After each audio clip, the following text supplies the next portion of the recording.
النهارده اقول لك على سر صناعه افكار فيديوهات لا تنتهي. في زمن السوشيال ميديا وسرعه المحتوى بقت فكره انتاج فيديوهات جديده كل يوم حاجه صعبه، وبالنسبه لمعظمنا كلنا بنواجه مشكله نفاذ افكارنا، وما عندناش افكار جديده او مبتكره. ده بيفقدنا حماسنا ويخلي قناتنا تبقى ثابته من غير تجديد. ولكن في فيديوهات النهارده هنتكلم عن سر صناعه افكار فيديوهات لا تنتهي. هنتعرف على استراتيجيات عمليه وادوات مبتكره ونصائح ذهبيه عشان تخلي المحتوى بتاعك دايم التجدد وتضمن ان قناتك دايما عندها جديد.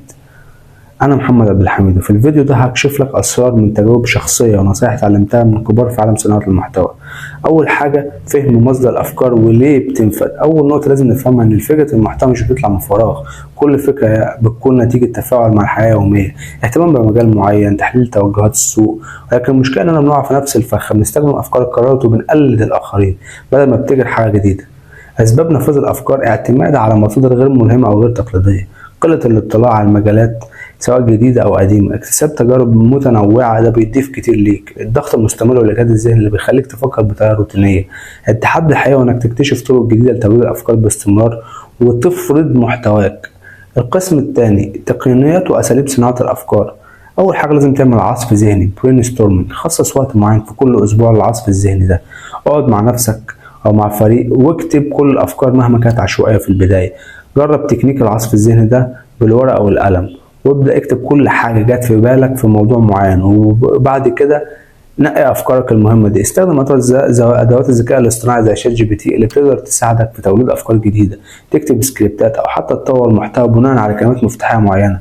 جرب تستخدم أدوات زي باز سومو عشان تعرف إيه المواضيع الشائعة في مجالك وتحاول تطور عليها من زاوية جديدة. متابعة الترندات العالمية المهمة عن طريق جوجل ترند. تابع مواقع الأخبار، وسائل التواصل الاجتماعي، القنوات المختلفة في مجالك، والترندات بتفتح لك أبواب أفكار جديدة ممكن تدمجها مع محتواك.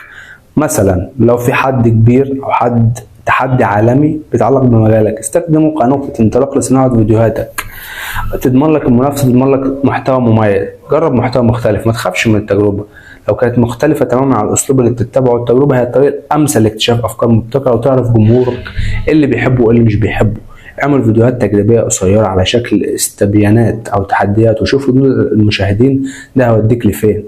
تالت حاجة، مصادر إلهام متنوعة. عندك مثلا الكتب والمقالات، اقرا كتاب عن التسويق والابداع وتطوير الذات. والكتب مش بس تديك نظره جديده، لكن كمان بتفتح لك افاق مختلفه للتفكير. تابع مقالات ومواقع الكترونيه بتقدم لك محتوى ملهم عن الابداع والابتكار زي تيد توك مثلا، او مواقع متخصصه في قصص النجاح. المشاركه في ورش العمل والندوات، والورش دي بالذات سواء اونلاين او اوفلاين بتجمع الناس عندها افكار وتجرب طرق جديده وزي ما تقول كده افكار جديده تستلهم منها. استلهم افكارك دي من تجاربك اليوميه، خليك دايما عندك وعي.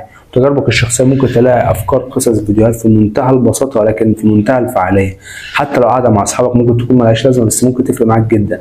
منافسين ودراسة السوق، شوف إيه اللي بتقدمه المنافسين وحاول تطور عليه، تقدم زاوية جديدة مش مجرد نسخة تانية. دراسة السوق بتوضح لك الفرص اللي ممكن تستهدفها وتفيد بيها جمهورك.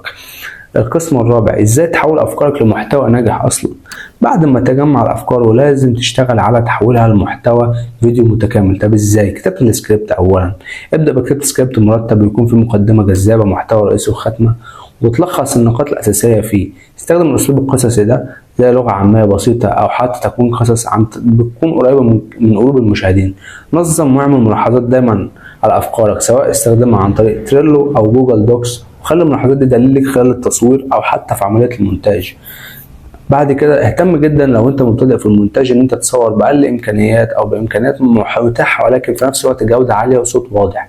استخدم برامج مونتاج بسيطه زي مثلا دافينشي ريزولف او كاب كات تحسن لك الاداء بتاعك، ولو معاك فلوس استخدم ناس تانية تعمل لك الموضوع ده. تفاعل واداره الجمهور. بعد النشر تابع التعليقات، شوف اسئله الناس ايه.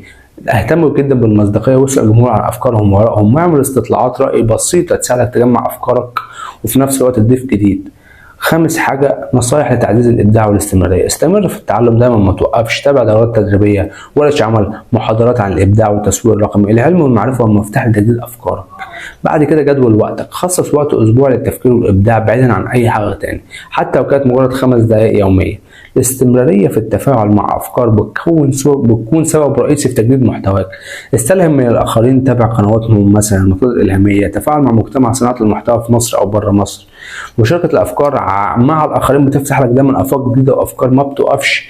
جرب دايما كل جديد وما تخافش من التجارب حتى لو كان الفشل هو مصيرك، لان مهما فشلت هتنجح في الاخر.